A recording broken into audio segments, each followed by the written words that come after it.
वहिनी दोन पोळ्या टाकावर माडी गेली वाटते बायको गावले. हो त्या उन्हाळ्याच्या सुट्ट्या लागल्या का नाही? ठीक आहे ना. हो त्याच मागाय का ते स्वयंपाकाचं. हो ना माय स्वतःच्या मायसोबत भांडणं करते ना आपल्या मागं झेंडेट लावून देते. चाललो ना अरे भास्कर मला राहतच नाही इथं. मी माझ्या पाहून घेईन काय तर. राहू दे ना. बस बस बस आमचे लेकर बरे ना आम्ही बरं. काही पाहिजे माय बाप. वहिनी वाटी जाऊ दे कोणाला त्रास दिल्यापेक्षा स्वतः करू. हा तेल टाकलं आता. तेल टाकलं ना आता कांदा टाका.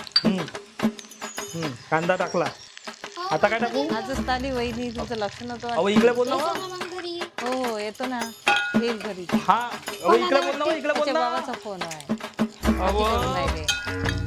कांदा टाकला आता काय टाकू. हो बोलून जाईल ना. कांदा झाल्यावर लसूण टाक जा. अहो हा तर जाईल ना. आता काय होऊ दिले. नाही काय कांदा लक्षही देत नाही. अकातच आहे माणसाचं. ठेव बोल.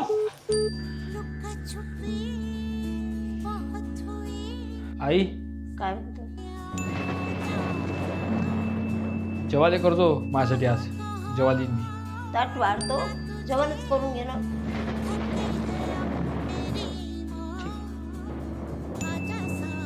अरे भास्कर मला राहतच नाही इथं. मी माझ्या पाहून घेईन काय तर. राहू दे ना.